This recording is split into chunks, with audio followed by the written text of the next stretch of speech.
everyone, and welcome to the first installment of a wedding planning series that I am starting because I have been consuming so much wedding content that it has actually made me physically ill at some points. I have learned a lot though, and I really enjoy watching other people's experiences and learning from other people's experiences. So I wanted to make these videos, one, to remember all of the fun times that I went through to plan this wedding. That we went through to plan this wedding. But also just to help out anyone out there who might also be planning their wedding in the future. I think finding a venue thus far has been the most stressful. The venue is pretty much what dictates, you know, when your wedding is, and then everything else kind of just goes around that. So happy to say that we have decided on our wedding venue and we have a date. So all of that is behind us now.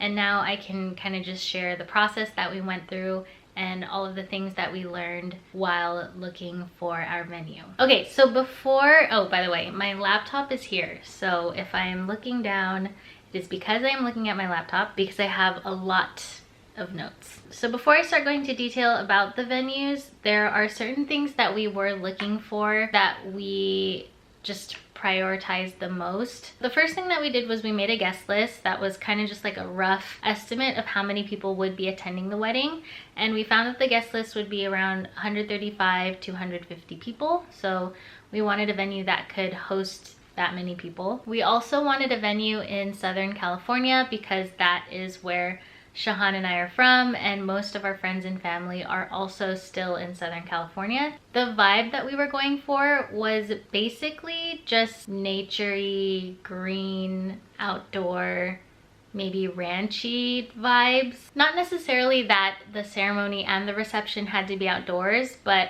I think we thought it would be nice if at least one of them was outdoors. Both could be outdoors, just some space that was already naturally beautiful so that, you know, we didn't have to really think too much about adding additional decoration to make it beautiful. Obviously, we wanted a place that was within the budget that we were considering. We also wanted to have a Saturday date. We knew that it would probably be the most ideal for most people, and it would just be the easiest for people's schedules. And then something that I didn't realize we had a preference for, but we very clearly did, was there were some venues that we saw where there was a citywide ordinance or whatever that all events and music and everything had to stop by 10 p.m. and we thought that that was too early for us.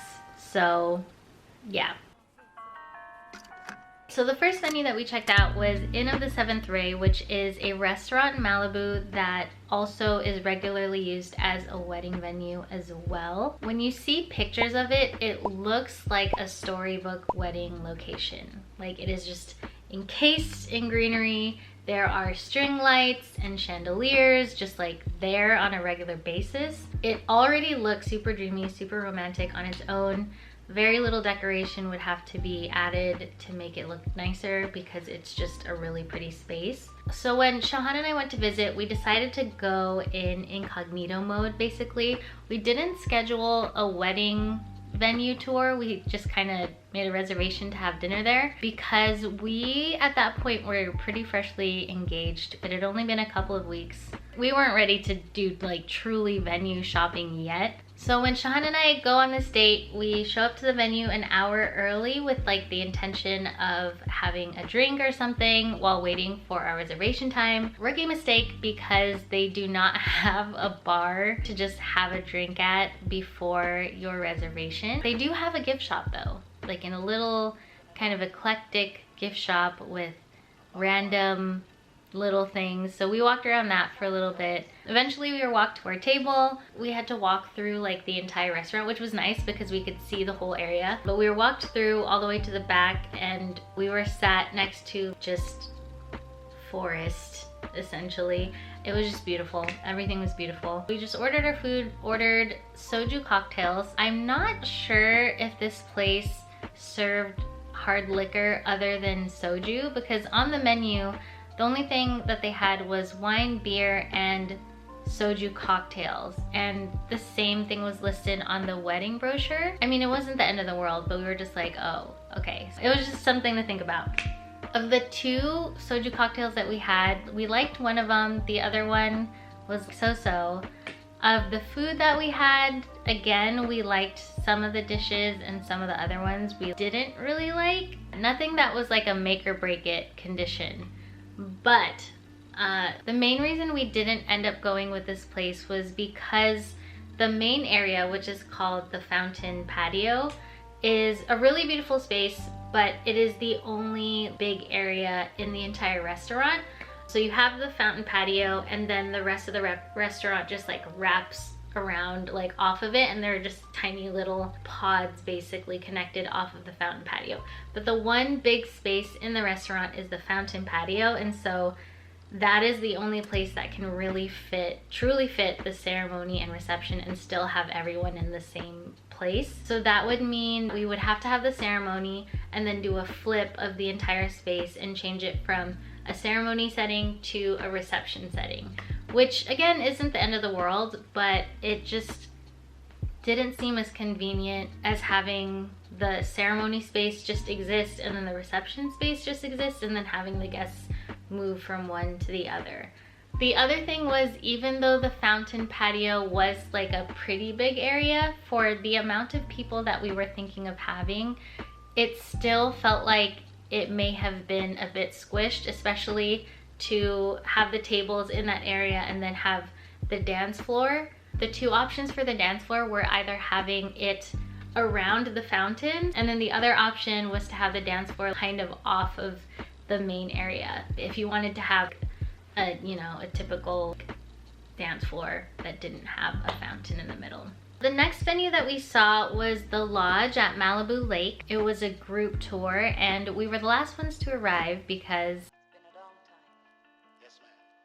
so I was washing dishes an hour before we were supposed to leave to do our venue tours, and we had 3 tours scheduled for that day. I was washing dishes, I was washing a bowl, and then somehow the bowl slipped out of my hand, and in the second that I felt the bowl like leave my hands, I just tried to grab for it instinctively, and at that point the bowl had already broken into a shard, and then the shard cut my wrist pretty deeply. There was a flap of skin that just was not there anymore.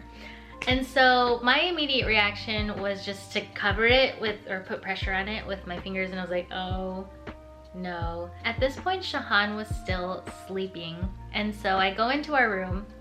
I'm putting pressure on my wrist with, you know, soapy water still coming down my arms, and I go, hey babe, can you wake up really quickly and get gauze and medical tape and Neosporin and wash your hands and put some gloves on, and then come meet me over in the kitchen? Okay, thanks. He comes out and he's like, what happened? I was like, I cut myself pretty badly, and I'm gonna need you to wrap me up real quick.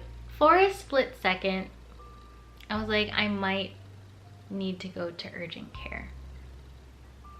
But I can't go to urgent care because I got 3 wedding venue tours today, and I can't miss them. We scheduled them. We already waited this long to continue the wedding venue tours. I cannot go to urgent care. We need to just take care of this. So he puts gauze on, puts Neosporin, he helps me wrap it with medical tape. We went to Target, we got a wrap. I wrapped it into like a baby cast. Crisis averted, and I didn't need to go and get stitches or anything, and I'm still alive. So yeah, don't look if you get queasy. I mean, it's fine now. It's like scabbing over and everything, but this is what's left of it. It looks great now, honestly, but a flap of skin, like a whole flap of, a half moon flap of skin was missing. But it's all good now, and I'm alive, and I didn't get sepsis, so we're good, we're good. Anyway, so we get to the lodge for our group tour, and the first part of this tour was of their huge grass field, which is basically where all of the ceremonies happen. Beautiful field, has trees lining it, and then, you know, string lights across. Really pretty. Definitely checked our naturey green vibe that we were going for without being super claustrophobic. I think that's kind of what Inn of the Seventh Ray was like, because it was just very enclosed green, but this was more open green. It was great. Afterwards, our tour guide took us through a front patio area, which is where the cocktail hour would be, and to the back of that was the bar section, which was kind of its own little room attached to the main room where the reception would be. And the nice thing about the bar was we could buy our own alcohol wherever at a cheaper cost, and then they would just serve whatever alcohol we bought. So obviously that's a lot cheaper than just doing an alcohol package with a place, which can get really, really expensive. So then we go into the main reception area, which honestly is super cute, has this rustic farmhouse, homey kind of feel, and it's super cozy. I love the chandeliers that they have in the room. Like, I can imagine greenery hanging from it. But then when we did a quick count of the tables that were already in there, just to see like how many people it already was set up for, it was about 100 people. We were looking to have like 135, 150 people, and so we felt like the way that the tables were spaced already for 100 people was like fine. That looked really comfortable, but adding another 35 to 50 people, not including vendors, not including the DJ booth and all the other stuff that we would have in there, just felt like the space would be a little bit too cozy. We also considered having the reception outside because some people have done that before also. But the thing is, there's like a citywide ordinance that sound cannot be louder than, I don't even remember. It was like basically conversation level. People could be talking outside, but you couldn't have music. So you could have the dinner portion outside, but the dancing portion had to be inside. What that meant was after dinner, we'd have to somehow encourage everybody to move inside, and then there would be like some kind of seating on the edges, like that inner part with the dance floor, and we just thought that that would be too much separation. Also, with the bar being a room, like a separate room on its own, we felt like people would just be kind of spread out too much between the bar, the dance area, and then the tables outside if they wanted to just chill and not dance. So we kind of just wanted a space that had everything all together, so that even if people decided they wanted to dance or they wanted to chill at the tables, or they wanted to go to the bar, it was all still in the same concentrated area. If we had a smaller guest list of like 100 people, it would have been fine having the reception just in the indoor space like entirely. And this place was very affordable with all of the stuff that they included. They included a lot of different amenities while also giving enough freedom for you to save money elsewhere if you wanted to. In that way, this venue was amazing, but I think for the amount of people that we were considering having, it was just a little bit too small. Another thing is this place is pretty popular actually, and so a lot of the Saturdays for the months that we wanted were already booked or close to being fully booked. So we would have had to consider doing a Sunday wedding, which is not ideal for what we wanted. So the third venue we toured in the same day as the lodge, it was Cielo Farms in Malibu. And before even touring this place, actually, I knew that it was not in our budget. And I told Sean, like, should we see this place? Because like we know that we are not gonna be able to afford this. But yeah, he wanted to look at it, so we looked at it.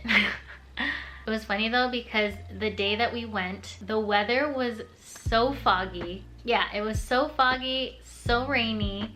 It was like Mother Nature was stepping in and like, okay, come on, just don't look. You can't, it's okay, you know you can't afford this. Just don't look. But yeah, even with the fog, it was still, the venue was still beautiful. It was like rolling fog at some parts, and it made the venue look super dreamy and kind of like a fairy tale and all this stuff. If you want Italian countryside, but in California, Cielo Farms is the place to go. You have to pay a pretty penny to have your wedding there, but if money is not an option, Cielo Farms is super beautiful. But here's the kicker. So when I was doing the rough estimate for Cielo Farms for our specific guest count, accounting for the site cost, security, cleaning, parking, food, alcohol, bartenders. So this is kind of like base stuff. There are so many other things you need to pay for, but this is base. A Friday or Sunday wedding would cost around $57,000 just for that base stuff. And then a Saturday wedding would cost around $59,000. No decor, no like photography, video, nothing like that. So maybe put another like 20 to 30,000 on top of that price. Yeah, make that another 30 to 40,000 on top, especially if you're looking for a really good photographer and videographer. Monies. This is a ton of money, but the final nail in the coffin was when we were looking at their little wedding binder price brochure thing. We saw that the payment structure required a 50%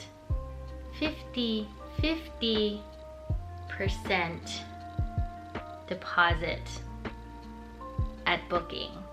Non-refundable. Like you just need $30,000 just chilling in your bank account, in your checking account, to give to them to save a date for your wedding. We'll just show ourselves out. No. You don't have to walk. We will walk ourselves out. Thank you. Goodbye. So the next venue we toured, also on the same day, was Calamigos Ranch. It was not as expensive as Cielo Farms, but definitely closer in price range to Cielo Farms than it was to the other venues. But what was nice about Calamigos Ranch is that it has 4 different event spaces on the same like site.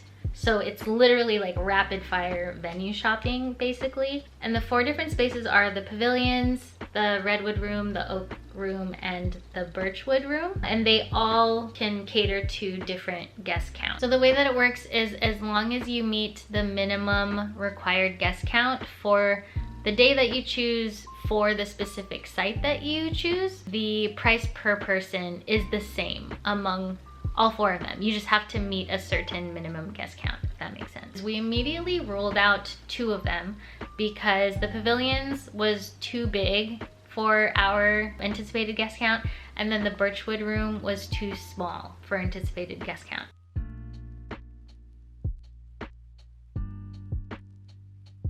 That left us with 2 spaces, which were the redwood room and the oak room. So the redwood room was the first place that we saw. And honestly, walking up to it, I think our jaws dropped. It was just so naturally beautiful. And the indoor space had just the right mix of like nature, but also luxurious hotel vibes, which was really nice. I mean, there were waterfalls literally cascading outside of the windows, which were definitely extra, but I did not know that we wanted that and needed that. And it was really pretty.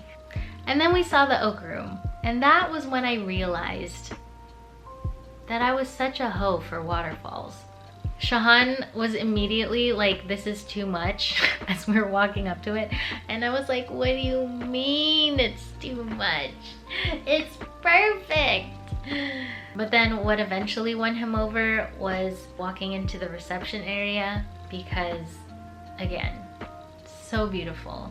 Floor to ceiling windows and huge wood beams, you know, in the middle, and just the area looked so amazing on its own. We loved both locations. They were super beautiful. We could honestly see ourselves getting married in either of them, but again, it was on the higher end of our budget, and ideally we would not want to have to spend that much. We also had a tour booked for the following week for the venue that I thought was perfect. Like, checked all the boxes and just had to see if they had any dates that would work for us. So I wanted to see that venue first and then make any decisions after that with all of the considerations. This is actually the last venue that we ended up touring. It was called Whispering Rose Ranch and it was in Solvang. And like I said, before even seeing it, this venue was the perfect venue in all ways. It had multiple different areas that you could access, and it was kind of just like you pay a site fee of $12,000 and you have access to all of their different areas, which included a tree-lined lane, a beautiful park with surrounding trees, a covered barn, which is basically a blank slate that you could do whatever you wanted to.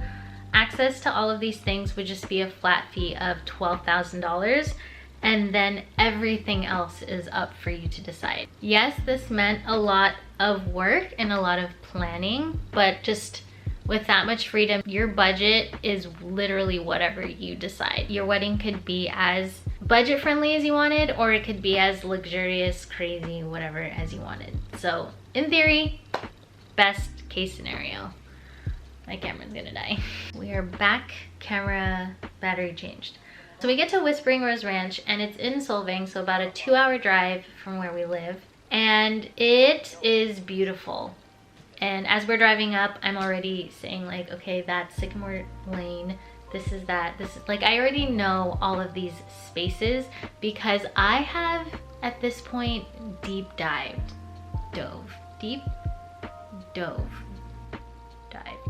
into entire albums of couples that have gotten married there.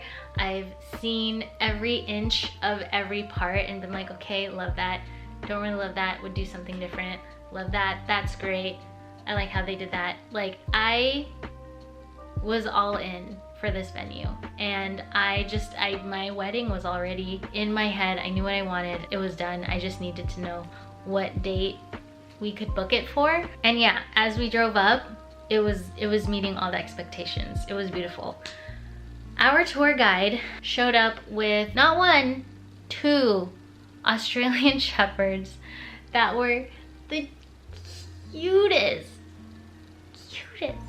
One was 10 years old and one was 10 weeks old, and she had gotten the puppy and was, you know, the older one was like training him and, you know, teaching him how to be a good pup, but they were just freaking adorable, and I freaking love Australian shepherds. This is just, it was too much. Where do we sign the papers? Like, I just need to book this place right now, if only to see these dogs again. But yeah, anyway, okay, so we start the tour, and first we see this front park area, which is beautiful. It has rose bushes lining it. There are trees that are super pretty. The grass is really nice, which is saying something in California. And that is the space that we would have cocktail hour. There's like a little fountain too. It's just super pretty. Cocktail hour, perfect, amazing.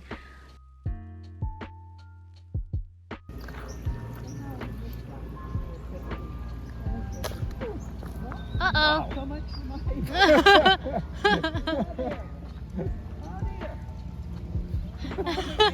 Did you get that on video? No, what happened? Oh. Broke the leash. Oh. Oh my gosh. Hello. Sweet boy. Oh. You got my shoe dirty, bud. That's okay. That's okay. That's okay, puppy. That's okay. Queenie's jealous. Yeah, I love you too, Queenie. I love you too. Thanks. And then we keep walking, and we walk through this gate to what is the other end of the park, which is where a lot of ceremonies happen. And I was like, yes, I want my ceremony in that area. Some other people had their ceremony and even the reception in the like tree lined Sycamore Lane, the one that we like drove in on, which it's so narrow. I don't think I would have anything there, but it's just beautiful to come in on or walk down or whatever. But the grassy area, open, tree surrounded, that is ceremony space perfect. Yes, it looks exactly what I imagined it to be. It's big enough, love it. And then we're talking and talking, and then the tour guide says, okay, and yeah, this is the space that you have to do all that you want, anything that you want.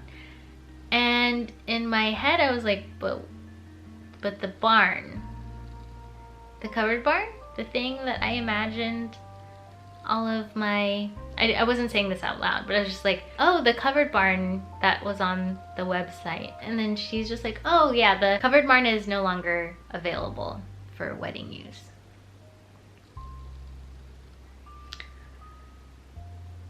When I say my heart sunk, and I loved everything too, but to not have the barn, to not have any pre-existing structure to use, because they had had a wedding the week before we toured and they made it work. They didn't have the barn either. They just had tables outside on the grass and it was great. For some reason, I was just like, I need to have some sort of structure. We could probably erect like a giant tent and that would work too, but the barn was just in my head, like I had already planned everything. And this is why you don't invest 100% into a place until you've seen it. Just don't do it. We do the rest of the tour and Shahan and I get in the car because we have to drive a little bit to get to the other parts of the property that we could use. And Shahan looks at me in the car and he's like, I love this place. I think this is the one. And I had been hyping him up for it this entire time before going. I was like, I think this is the one, blah, blah, blah. And then I was just like, I don't know. And he's like, really? And I said, yeah, I just, without the barn, I don't know, like I can't really imagine it anymore. Maybe we can like put up a tent or something. He's like, yeah, what if we just put up a huge tent and it's like the same thing basically. I'm like, yeah, I have to think about it. So we do the rest of the tour. She shows us the saloon, which is where the guys would get ready or hang out prior to the wedding. It was so cool, honestly. It was just basically a room that was filled with a bunch of stuff that actually had history and had meaning to the owner and her husband and just her family. They did championship horse riding and had all of their saddles in there, like their championship saddles and awards and just photos of them. And it was honestly, it was amazing. And it was the feeling was right, but my heart couldn't let go of the barn not being there. We also walked out to this space that was used a lot for like photographs, like these giant doors that were super beautiful, and then just like an overlook over the entire ranch. Again, super beautiful. So it was really hard, honestly. I think as soon as the barn was just out of the picture, I think I was just second guessing it though. But we still went home and we emailed a bunch of vendors just to get quotes on like what everything would be, because overall it would still be a lot less than any of the other venues that we were looking at. Budget wise, it would just require a lot of planning. Okay, so at this point I had started talking for about 10 minutes and this video is already long enough, so I'm just gonna try to get to the gist of what our biggest concerns were. One was that I wanted a tent. Like I really wanted a tent. And the one vendor we reached out to said it would take multiple days to set up a tent as big as we needed it. And not only that, they didn't know if they would be able to put stakes into the ground. And in that case, if they used like cement blocks or something, they didn't know how secure the tent was gonna be. So there was just too much going on with that.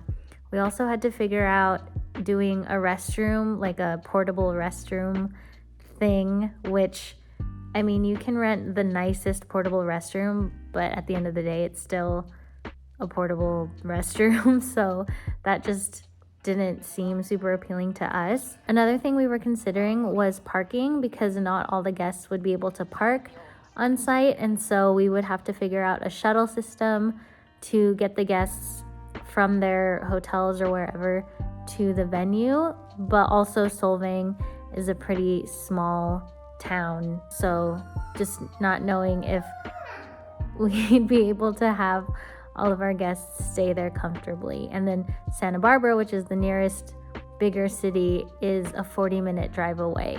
So all of those things, plus a lot more, plus the fact that we might need to get a planner to juggle all of the vendors, it was just too much. Right, Queenie? It was just way too much. Yeah. I know. You tell him. You tell him, Queenie. You tell him our concerns. What are we concerned about?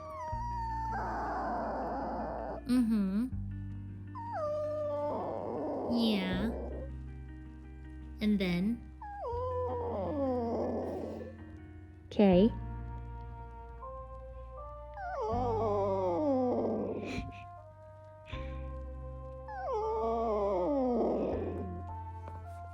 I think it's time for her to go to the bathroom.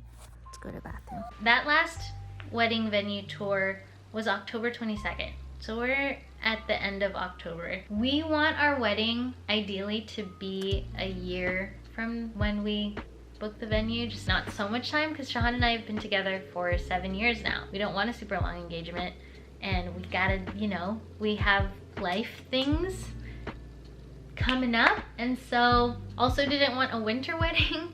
So basically the months of December, January, February were like out. So the options were late October, November, or March, and March is ages away to us. But we were running out of time, and I was kind of just over shopping and looking. We have options and they work just fine. There are just some things that we have to be willing to, you know, choose between. We couldn't have it all. And I think that was one of the biggest lessons that we learned, is like, you can't have it all. In all of our cases, like, there was always something that, you know, didn't check one of our boxes, but they were all great venues. They were beautiful venues. They would work just fine. We just needed to be willing to give up some of the things that we wanted. So, of the options, Inn of the Seventh Ray was still out because it was just, felt like it was a little bit too claustrophobic for the amount of people, and we wanted our guests to feel comfortable with the space. The lodge at Malibu Lake was also still out because, again, we wanted our guests to feel comfortable in the space and not feel super crowded, and so that was out too, just because we weren't gonna compromise how many people or who we invited for space. Cielo Farms was out because we just literally, we can't afford that. That's just, no.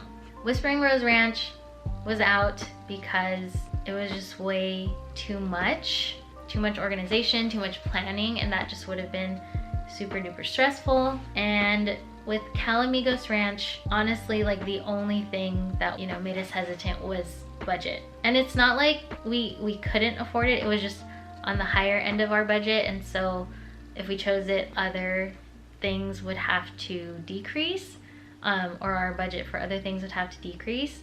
But other than that, it checked all of our boxes. We'd be able to get a date in the time frame that we wanted. We'd be able to get a Saturday date. It was beautiful. It could host all of our guest list. It ticked all of the boxes except for budget, which was not impossible. It was just, like, not ideal. So yeah.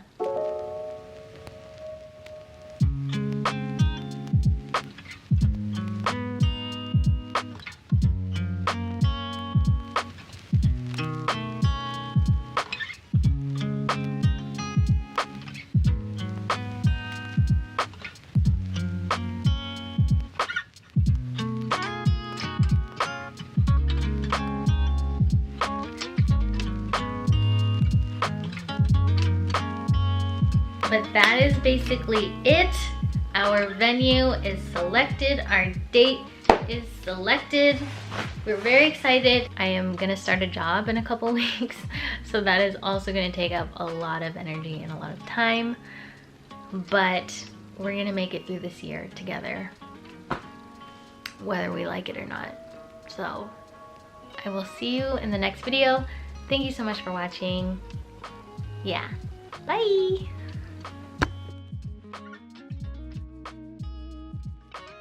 We're going. He's a little mountain goat now. Come on, we're going. Come on. Come on, Max.